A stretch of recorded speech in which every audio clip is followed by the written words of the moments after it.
Honestly, I don't know whether to laugh or to cry these days. Like, it's just like It's all a mix. It's a mix of all emotions. the only thing you have is you have to dance. It's so funny. A friend of mine asked me the other day, how am I doing? I was at a friend's birthday and I was saying, he said to me, how are we doing? And I said to him, I don't know how to answer that question anymore because A, which layer of me are you wanting to know? B, how well do I know the person who's asking the question? And also I hate answering when it's just um like a niceness, like how are you? Yeah, I'm good. How are you? I'm good. Um so yeah, but it got me thinking about a lot of other things. I was in Miami for a talk that I did the other day, and I put a question box on my thing when I fly, like I always do. And someone asked me, how do you manage social anxiety at places like Art Basel? And I thought this would be a really good episode coming up to Christmas and to New Year's, because a lot of us are either going to a lot of parties, spending time with family. It's it's a lot to navigate, and I think especially when you've changed since you last were in environments like that or saw those people. So, from a human design lens, social anxiety is it so pricks the very nexus of the whole point of this thing, because human design is called the science of differentiation, which means if we believe that we are all so amazingly unique and radically way more than any of us currently think, because everyone is homogenized, it's called the science of differentiation, meaning everything will come to us when we let ourselves stick out and stand out. But that comes with a lot of, that's the work of the warrior. It's so difficult to do when the rest of our lives, that up until, I'm gonna say it again, it's so difficult when our entire lives have it's so difficult when most of our lives leading up to this point we've received praise and love and belonging for being more simple, and it's so difficult to do when most of our lives we've gotten love and belonging from sameness, whether it's real sameness or whether it's fake sameness. Like, think about even on the micro level, when someone says something, there's this like pressure to agree with them, or to be like, I completely agree, or yes, I feel the same. When someone has a different view than you, automatically our bodies kind of even mildly tense up to think that they're our enemy. So let's talk about social anxiety today, because really at the root of that is I have to be on to make sure that in this moment, I am either liked by other people or liked by myself. And so think about the risk of what happens if you totally let yourself not manage those two things. It is genuinely like falling through space without anything to catch you, because you have no idea if your freak flag is going to come out, if you're going to get overexcited, if you're going to look underexcited, if you're going to look, a lot of the case with me, if you're going to come across as overwhelmed, if you are not going to know the right thing to say, if you don't know how to talk to a person, if it just happens that you don't get on. It's a massively just letting chips fall where they may. And that's terrifying. So I think the first thing we all need to do is let ourselves validate that that is a terrifying thing, right? Like, being yourself is something that is thrown around so much, but it is the riskiest AF thing anyone can do with their lives. Like, it is not easy, and that's why it's the work of the warrior. Now, having said that, a lot of the times, especially in spirituality, and when we know that there are things that we want to do, like if we want to take the task on of being our real selves and allowing a life to genuinely show us the data of, okay, maybe you didn't like how this interaction went, and maybe you would say something that's more genuine to you next time. Or can you be uncomfortable in being in an interaction where you don't have your people pleasing in the way, and therefore it's just wriggly that you just don't get on with someone, and maybe it's someone you really want to get on with, or maybe it's someone that you think you want to like or should like you in order for you to like yourself, or someone you pedestalize, or you like the idea of someone, or you like the idea of you getting on with everybody. So the reason I think it's difficult, and the thing we need to give up, or we need to give this up before 2025, I can't stress this enough, is when we know that there is a spiritual piece of work that we want to do, like being your real self. Oftentimes what we want to do is we want to seek outside people to tell us, like, what's the thing I need to do to be afraid of the fear? What's the thing I need to do to be brave enough to be my real self? Like, how do I get over this before I start? And the answer is so irritating, but it's like, you don't get over it before you start. You actually have to walk through the fire, and being in the experiment of the sometimes it's not guaranteed to go well and sometimes it will go well and it will surprise you is much better, and the only thing that's going to work, rather than trying to find a guarantee that it's going to work before you start, and just so that you don't have to be ever faced with discomfort along the way. Because if you're avoiding discomfort before you even start, then you're avoiding the lessons, you're avoiding the data, you're avoiding the ego death, and all of those things we deeply need. So you have to almost go into it knowing that you will sometimes be a little extra, or sometimes you won't say the right thing. And that is literally just like how kids do it. You know, the kid that is so excited and jumping up and down in front of the three other kids who are sitting quietly playing, like, none of us think there's anything wrong with that, hopefully.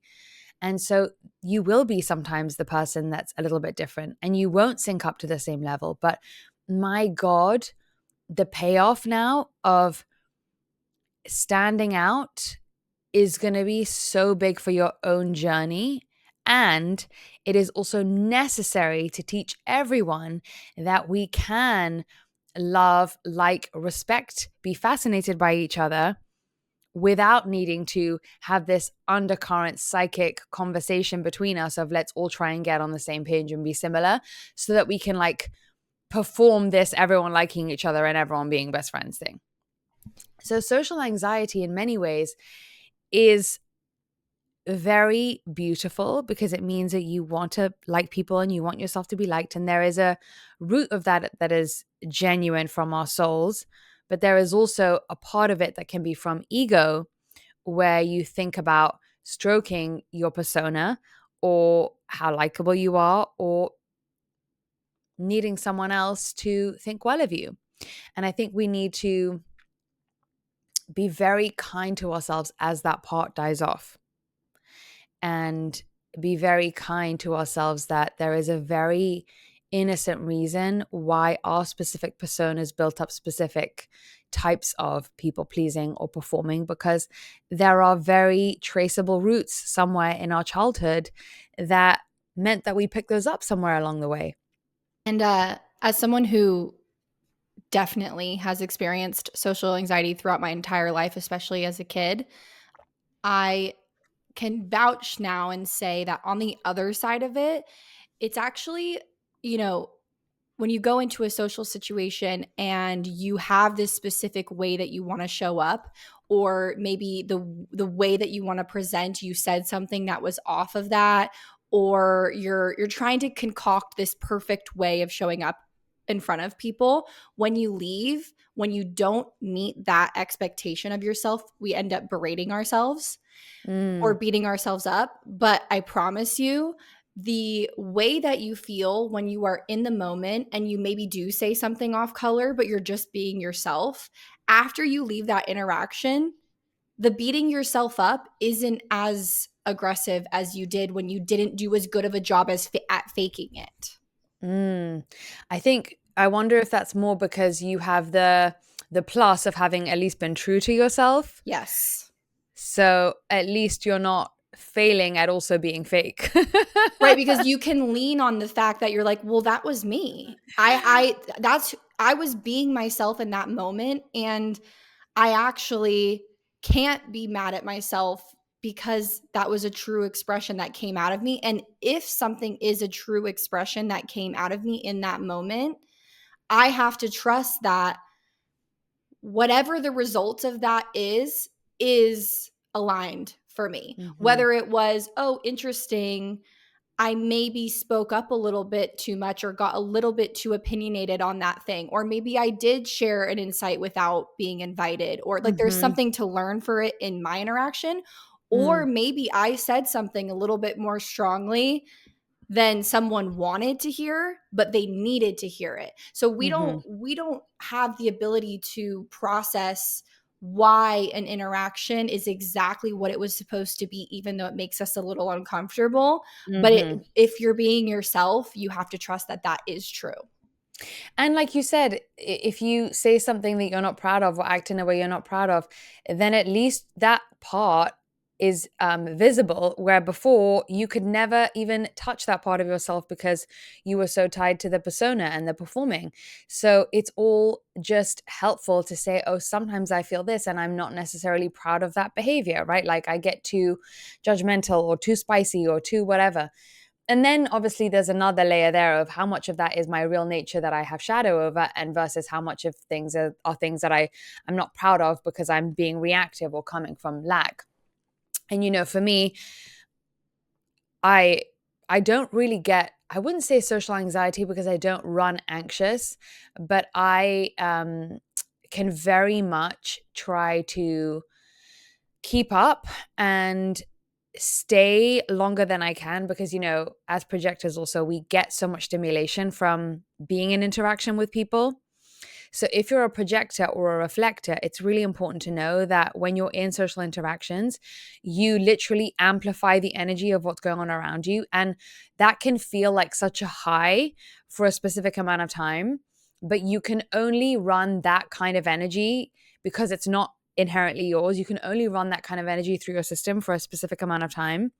And if you don't allow yourself to empty out, to pull yourself away and empty that energy, that will not end well. And so for me, the thing I really struggle with is, once I'm on the high, can I leave before the high gets too high and I crash? And sometimes I get so addicted to being around people's energy and loving that part of me, almost preferring the part of me that is so full of energy and so on, versus can I also like the part of me that is more quiet and more introverted and more contemplative. And again, just to show you that this all stuff has roots, because some projectors maybe not don't have shadow over that. But me as a kid, I was always the quiet one sitting in the corner at these big kids birthday parties because I didn't really, I don't know, care to make friends, know how to make friends, want to make friends. And I just remember eating my little sandwiches in a box in a party dress. It makes me emotional, like in a big poofy party dress on my own. And so sometimes now, when I do have real connections that I am proud of, because I think I'm pretty good at the part of me that knows how to be genuine with people, that's not my problem. But my problem is when I do have that genuineness and I do have that connection, can I still love the part of me that advocates for solo time, And so it can happen so many different which ways. But the important thing to know is that there are such beautiful reasons why you pick those things up in the first place. And that I was so proud of myself because there was one point in the day where I was like, guys, I'm so overwhelmed with energy. It's not a mental overwhelm. It's a sacral overwhelm for us, right? So I was like, I'm so overwhelmed with energy. Feel like I've had 10 coffees. I need to go lie in bed and order food and just tap out before I, rev back up again for dinner.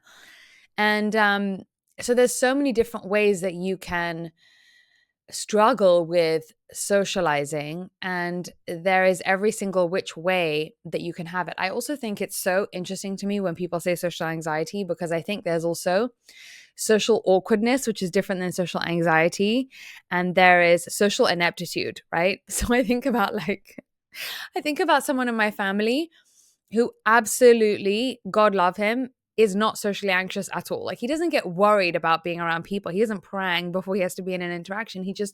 It's not something that comes naturally to him. So that counts more as like a social ineptitude, because probably knowing him, it was never something that he thought was important in his life, right? Social awkwardness is, are they gonna do I feel comfortable here? Can I train myself to be more comfortable here?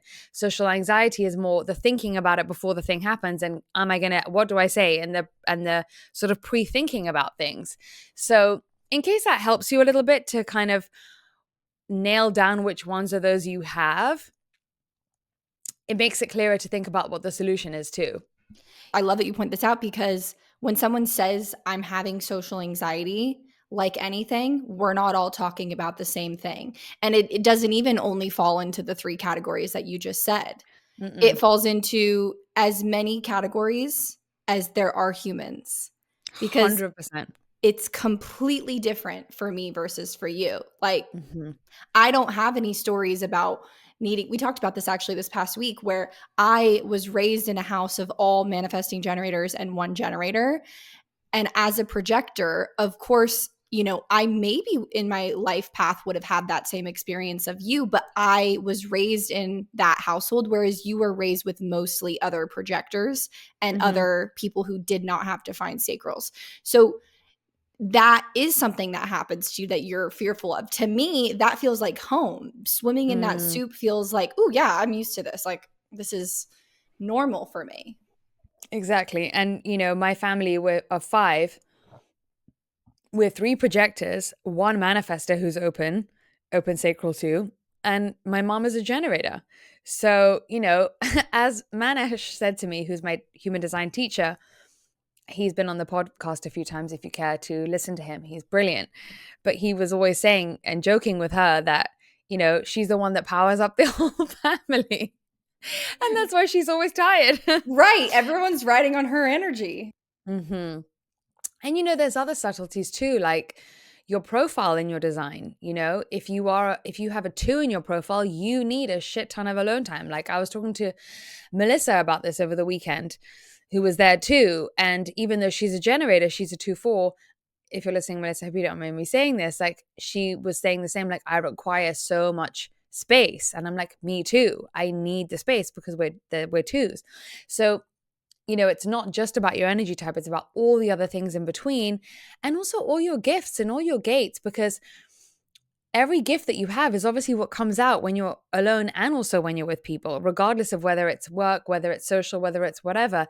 If we're not leading with our main gifts, then we're always going to feel like there's a kind of a dissonance energetically with people, right? Like if you are, let's say, for example, I was interacting with people as if I had gate 16, always trying to be enthusiastic, or gate 20, always trying to be a storyteller, 35, telling stories about me and sharing them. Like that would be me misrepresenting myself. And everyone is an energy reader. Everyone can tell the dissonance between your true nature, your essence, your aura, and the way that you're presenting, right? So if you're trying to socialize based on what you think is the right qualities that get you love and belonging, people feel that and it's kind of repelling. So I could train myself to be the best storyteller I wanted to, but people wouldn't resonate with it anywhere near as much than if I was leading with my gift 19 or leading with my 14 or my 44, my 26, like 13, 33. Such a different version of what a human being is. And I also think that our version of what a likable human has become is so homogenized, right? It has to be someone who's loud. It has to be someone who's sparkly. It has to be someone who's spicy. Like even those kind of things are archetypes. And maybe that's not all of the things we think we have to be, but there are only certain kind of categories of people that we think we have to be, right? We have to either choose like, fill in the blank. There's only a certain number of people that we see, archetypes that we see. And why? Not because those are the only archetypes of human beings, but because everyone is trying to shunt themselves into those 3 or 4 things that we think are the only options in order to be liked. And the reason why those are even archetypes that we have is because there have already been people who have showed up in the world that those characteristics were correct for them. We collectively decided that we liked that. And then we all said, oh, that's what being likable is. But actually, being likable is being yourself. So, leading with your stuff will actually get you the result that you're trying to get. And this is the magic of human design. And I could not feel more passionate about it than ever before, is that no more copy paste. Literally, life is not even going to let us do that anymore. So we could be the best copy artists we want.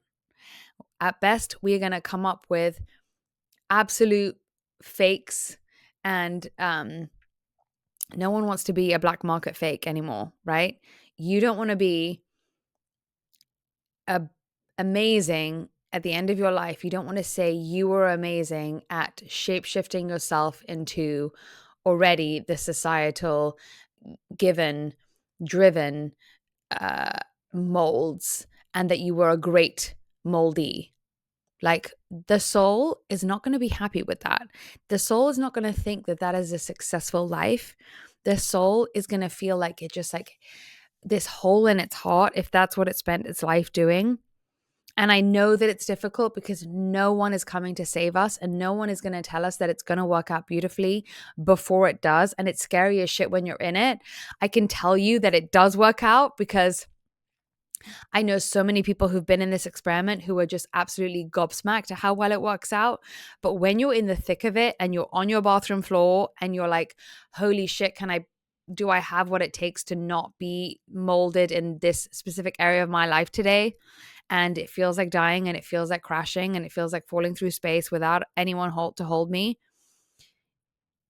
It's in those moments where it's terrifying as hell. And it's also in those moments where you can really have the deepest connection to the divine, because that's the only thing that you can connect to in that moment. Is there a part of me that would want to tell me that this is amazing what I'm doing, and give myself that validation that I am equal parts human and afraid, but also mystical, and knowing that it's worth the risk.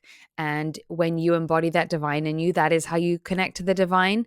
And then you feel more held. Like, you can't feel as held when everything's going well all the time. You can't feel as held when you're being fake all the time.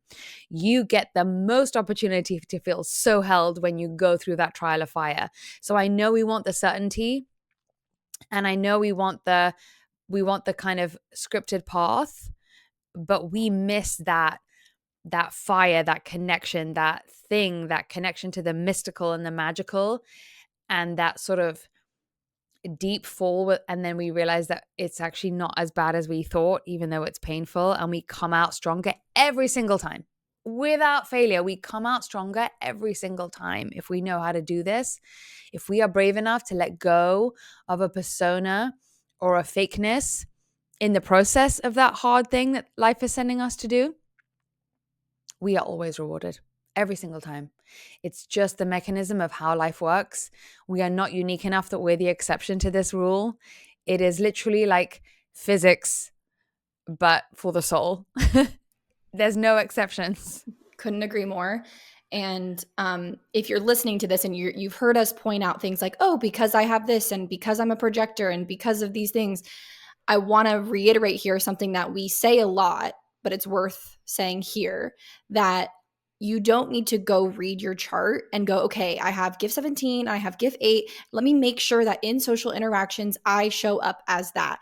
That's actually, yes, moving in the right direction, because you're going to show up even a little bit more of your real self, but that's also showing up from your mind. Again, it's let it come out of you. The reason that we even know about being able to tie ways that we behave to our chart is because we've done it after the fact. Mm-hmm. We've shown up, we let ourselves come out of ourselves, and then we go, oh, that's so interesting. I see why I do that, because I see this gift in my chart. Yeah. And we talk about this a lot, how you read everything about your design and then you almost let it go, except for your strategy and authority, and you live your strategy and your authority. And in human design, they always say, if all you ever knew was your strategy and authority, you would naturally end up living every single other quality to a T. So what you and I do when we get off on it so much is like, we know everything about our chart, and then we just go about living our lives, try to focus on being the most real version of ourselves, using our strategy and authority in every moment, because that's how you are guided to respond to the moment, by being your real self, by meeting it with your organic energy, right? And then we tie it together because we know, we go, oh my God, that was such a beautiful expression of the gift 8 that I have, or the 1, the 2, the 3, the 4, whatever it is you have. But you can't even, with your mind, when you read about gift 8, for example, there's so many different ways, like you said earlier about like 8 billion people. If every single person had the same gift, it would iterate and express itself in different ways, because someone is meant to use gift 8 in modern art, someone else is supposed to use gift 8 in furniture, in Excel spreadsheets, in all these different kind of things, and also in tandem with the other mix of gifts they have, and in tandem with their energy type, and apply to the things they're interested in. So it's so amazing to realize that, like you said, after the fact, because that's also what makes you fall so in love with the way that you're designed. You're just like, you see the beauty and the perfection, and every single thing that is planted inside you is every single thing you need. And you don't need anything else, because it's all here for you. And you're sitting on this gold mine of gifts that know no limits. Like, if every person only had one gift, it would be all we needed, because the gifts flower beyond belief exponentially in ways that human beings have not even yet seen. And we're literally, I mean, sometimes we look around and we're like, we're on the frontier of this kind of stuff, because like we are getting a glimpse into how unbelievable humans can be, where we have not even tapped the potential.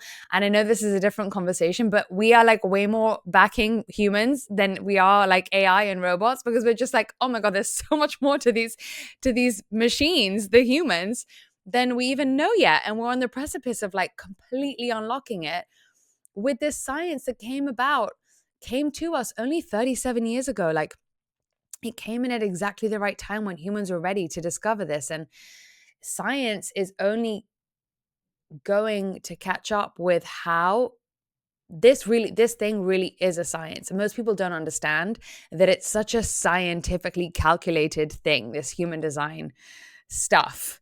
And most people don't know that, because we connect to it a lot on the woo-woo side, but it is so mechanical, it is so measurable, it is so scientifically based that, we just feel so lucky to be in this with other people who are so curious to do this experiment of becoming their radically true organic selves, because it feels like the coolest thing to be focusing on in this ever-changing world. One last thing that I want to add on to this that I think contributes to social anxiety is when you understand that when you look at a chart, there's things that are colored in and there's things that are white. The colored in is you. Those are things that are defined in you. That is your real self. And the white is the areas where you're susceptible to picking up on other people. So that's that saying where they say, if you think you've evolved to go back and be with your family, and then you'll really know where you've ended up. It is because when you go into social settings on a very just mechanical level, you're interacting with energy that is not you. And so Mm-hmm. you are more susceptible to behaving in a way that is not you. Exactly. Like exactly what I was saying about when you have an open sacral, you can not only start acting like a sacral, like a generator or manifesting generator, you can act more like a generator or manifesting generator than they inherently can. But you burn fast and hot and then burn out quick. And the same with, it's so important. We talk about this so much with people who are non-emotional, right? So if you're non-emotional, we actually created something in the app specifically for non-emotionals in social settings. It's called emptying out. It's a 2-minute exercise. If you are someone who picks up on everyone's emotions when you're at the party, at the gathering, at the dinner, or on a date, you go into the app. On the homepage, there is a 2-minute exercise. It's in, remind me what section it's in, Taylor. Okay, if you're watching on YouTube, I'm actually going to show it on the screen where to find it. We've never done this before, but I just had this thought. Okay, let me know when you can see it. I can see it. Okay, so this is the home page. If you scroll down to the bottom, you'll see meditations at the bottom and you'll see tune-ups. Mm-hmm. It's underneath meditations. So you just scroll over and you'll see the little meditations part. And you'll see emptying out. It's a 2-minute exercise. You don't have to close your eyes. You can be in a bathroom stall. and you can literally just flush out everything that you're picking up from other people. And so, what in human design they call this basically your aura being in someone else's aura, because our auras are 6 feet wide, right? When our auras mix together, we together become a different person, a different energy, a different design. And so the goal is to be able to enjoy the different parts of the energy that someone is lending to you without ever trying to become it or shapeshift to become like them. You want to be like, this is what I'm bringing to the table. This is what you're bringing to the table. Let's see if my red and your blue become purple. But I'm not trying to become blue. I stay red so that we can experience purple together.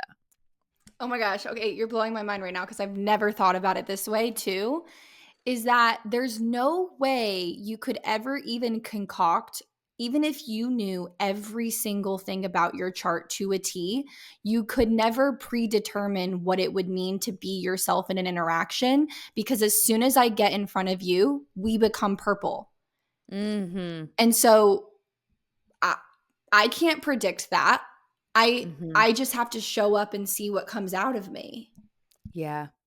And it's such a crying shame that we've become so untrusting and afraid of our organic nature, of our, I don't need to think about this, engineer this, wonder about it, analyze it before and after and during. It's a lot.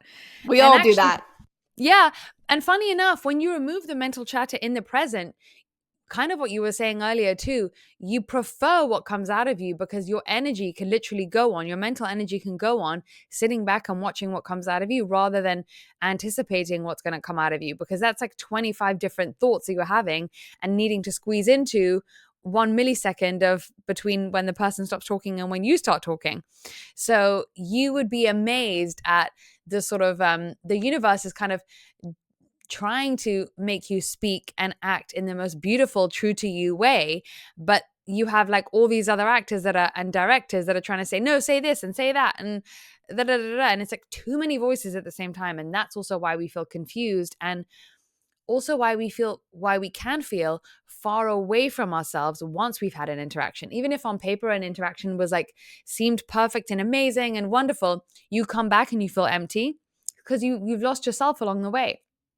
And I just don't want any of us to lose ourselves, because if we lose ourselves now and we don't have that strong center inside, that is the strongest power that you can have right now, is be in full sovereignty and closeness to soul, not having your mind and your body and your spirit be all fractured and off in different directions, but everything tight and right together in the center at the core, and being strong against all these other energies that are going to want to pull us out of ourselves, because we know that's when we feel weak, we feel incapable, we feel powerless, we feel lost, we feel confused. And all of those feelings are going to be how we lose our connection to life, our ability to create the life we want, our ability to drive our lives in the way that we want, right? So whenever you feel the confusion, the lostness, the whatever, that's going to be a direct call back to sit in the seat of your soul. Let your organicness come out of you. Dare enough to be trusting that your organicness is something beautiful. No one is faulty and broken. No one is shitty or unlikable. We are all made of the divine. The divine does not waste energy to incarnate you if there wasn't something underneath there. Maybe you've never touched on it before, but there is something magnificent underneath. And are you willing to see the magnificence come out of you if you give it space? Yes, there might be other random layers that come out too, but you have to open the box to see the gold in the box. And there will be shadows that come out of the box too. But if you don't see through the shadows and the parts of you that you don't love, or parts of you that you've picked up along the way that are coming from conditioning, you will never see the gold. And so you can manufacture fake gold on the surface, or you can look at the box, but the fake gold, it ain't tasting good to us anymore. And that's it. That's as simple as that. So the beauty of this podcast and this app and this community, and I also want to tell people that you can comment and you can discuss these things in the app now. And the reason we wanted to do that is because whenever any of us falter, there's a place you can go where we can embolden ourselves and say, we're not alone. We're all of us. Our cluster is doing this together. Let's use that because we can depend on each other. And so I want you to know that you're not alone. And this is not a process that is you're only going through because you suck or you're not worthy. You're going through this process because you're brave enough to go through this process. And I think that's a beautiful thing. And if there's one thing you give yourself today, is the respect and the admiration of the fact that you desire this now, which is means you have a wonderful soul. It means you're going to soar. It means you are going to get there because you've even just dared to ask.